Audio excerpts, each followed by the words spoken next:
So thank you again. So I'm making a video just for more clarity with the PDF I'll be sending later. So this is US 500, which I use primarily for this strategy. So I'm going to show two examples of the two different conditions that can occur. Because of the way I've highlighted it, I put the number 1 to number 4. So this would be the kind of PDF you'll be looking at, which I would send you. So this is the first part of the strategy. If this does not show up on the day, then number 5 shows up. So, but by now you would have the PDF. So for the first one, I'm going to use August the 4th example for you. So this is Friday, August 4th of August 2023. I start the day by marking out, if I was doing this manually, this is Asia's range. Once it's completed, of course, I do not trade before 8 o'clock. But once I come to the market, I see what is there. So this is top of the range. We have a close above the range in this instance. So this candle, if I change this candle here closes above this range. The Asian's range is the week, so it's always, I have to always look back. I always include weeks in everything. So this is the first close. Yeah. After that, before New York opens, there was another close below Asia's range. In this instance, yeah. But the close happens here, but this was the last swing in the market in London. This is the last swing. So by the time I come into the market, this point becomes my reference point to activate the other part, and this close here is no longer valid. It's no longer the close. So Asian's high is no longer the close, but this wick over here. So before I enter the market to see what happens in London, this was my high, this was my low. Once there's a close above, this becomes the high, and I can delete this, and this becomes the low. So I'm looking here. Once the day starts, I'm anticipating, as I said, once this week happens, this week that happens there, I do not consider this as a close, so this is just a week. It must close below. So since this week happened, automatically this is no longer the high and the low in the market.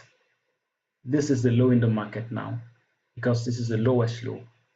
So I'm waiting, price goes up, and price closes first above London's high. Once this close happened, that means that indicates a long setup.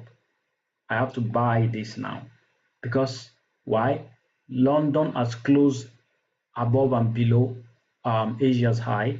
So by this repeating itself, yeah, I have to buy. So I have to wait for my swing. In US 500, it is common to see something like this. So I wait. This is the close above it. This candle follows. So this candle is the high. That's not from the swing.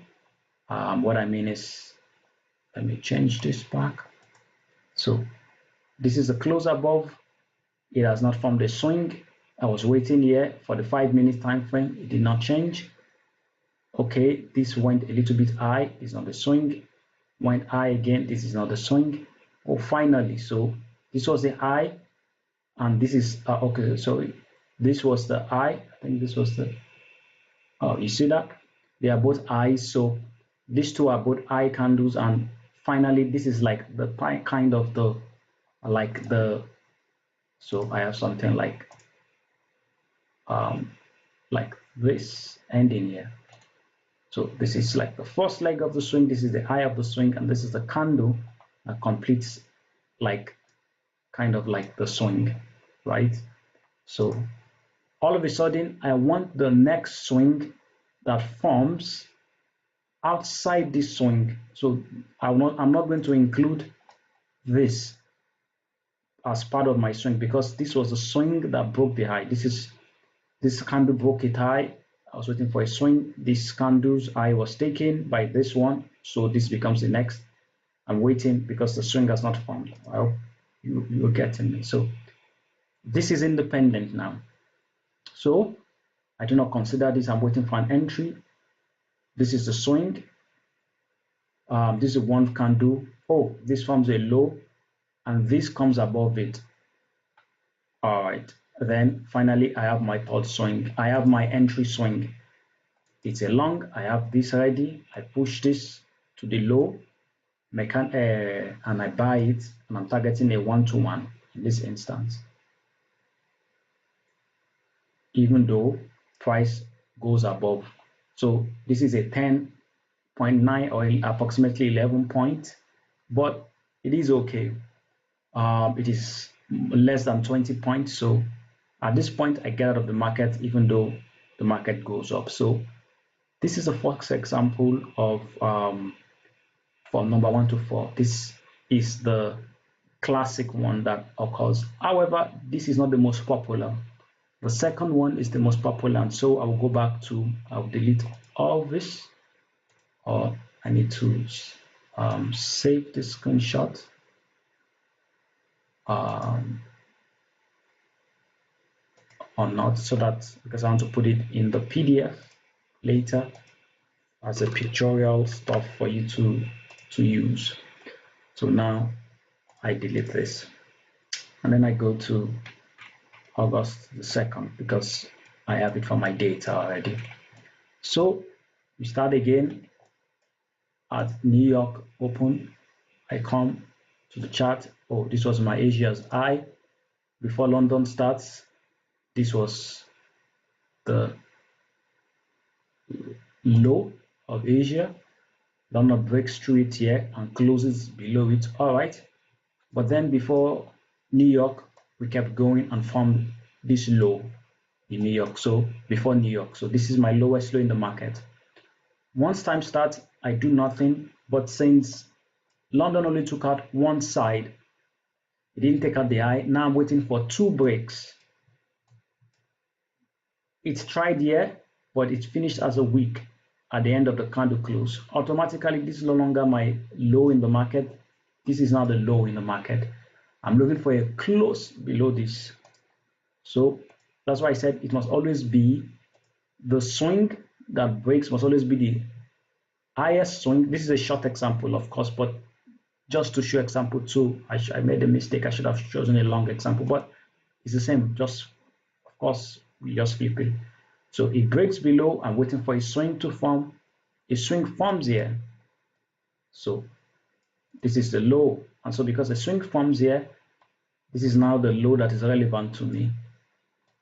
I'm waiting for a second swing to form. Comes down here, nothing, goes up, price closes, good. Now I'm waiting for another swing to form. 2 candles low, this becomes the low of the swing, all right, and then this finishes the swing. So we have this, we have to delete this. Now we're looking for the first swing high that forms, and then we tank it. This is, and then we'll short it rather, sorry. This goes up, this forms an high, this is a green candle. According to the rules, because I had to make this because so as to understand, this green, this high, I did not consider because this candle closed above this and they are both buy candles. This is not a swing for me. It has to form an high and the third leg has to go down. Of course, in some of my data I've used this, but I stopped that and I was just using this. Hopefully it's easy to record it. So, but we want a swing whereby there is a low, because that's what the swing should be, right? I believe. So once this is the high in the market, this is the lowest now. So we have that swing, and then I put this here, but from here, from the entry up, is 52 points. That is too much. So in this instance, I use an add 20 point stop loss always. So let's just assume that it's 20 and I'm targeting a 1 hour trade. Let's just put that there, and down in London the next day, it gives you the trade. And that's all. That's what I'm trying to find. So essentially we're looking for two breaks if there's only one singular direction, or if London does not even break Asia's high and low. We're looking for two breaks. First break, if it creates a wick, wait, another close, enter. And I'm going to show another example. I truly hope this is, let me copy this into the PDF. Of course, maybe it doesn't matter now since you already might be watching this. And I hope I'm really audible and everything is clear. So I really hope so. The 7th. Oh, this is another interesting example. So, like I did, this is a low I'm considering, and this was the high before London starts. By the time London starts, we break above it. Very good. Up, and then London closes above this. So this is the new low in the market. I wait until New York, this closes, forms a wick, but this is a swing, it forms a wick. So this is one entry. It forms a wick, I don't need two breaks. And now this is the end of the swing. End of the swing. Yeah. I'm waiting for the next swing. Independent of this, this is the first candle outside that swing. It doesn't form a low, it doesn't form a low, or a low, and an high candle. So I buy here. I put this at the bottom, 17. Price goes, takes me out here, and that's a win. So those are the two examples, or all the examples. And finally, one more example, just for I think the other one, so that I'm giving two examples of both instances. And this is 28. Oh yes. So this is I just gave two kind of four kind of examples. So before we entered, this was the high, this was the low, it closed above it here. All right, this becomes the new high in the market. London doesn't break below, so we are looking for two breaks. We come into this, it breaks above this. All right, now I'm looking for a swing. This is not a swing because these two candles, sorry, I should zoom in. This guy, they have the same high, so not a swing, because the swing should be formed in the way we know it should be formed. So this becomes the high. I'm waiting, and finally here we have, even though we had closed here, we are waiting for a swing to form. And then this is a swing. Now this must be broken. So this is the first one. And instantly it breaks it here. These two candles have their high together. All right. This is the low, and now I'm waiting for it to continue. And so first break, we have the series of candles that just keep creating this instances whereby they have just equal lows. It's always difficult, but if we are being technical, this is an high, this candle does not close above them, and so this forms like a leg of the swing, these both highs, and then this is, and then we're looking for something. So second swing, and then looking for something after this that forms. This forms, and so this is the high. This is a very big one. Then I wait for 20. I zoom out. This is 1-to-1. I wait all day, and you would see on this other day, maybe there was a trade that formed. This was the low. Okay, no trade yet, but I held it. It holds until the next day, and then that was the win. So I hope this is not too long. Sorry if it was long, but just to show a video representation of the true entry criteria. This one, this continuous, these two breaks, this is the most popular. This one occurs the most, and I have more trades also that have 20 points stop than trades that I use the low of the day for their stop. But if it happens, it happens. So thank you very much, and please let me know if you have any other questions or things for me to clarify. Bye.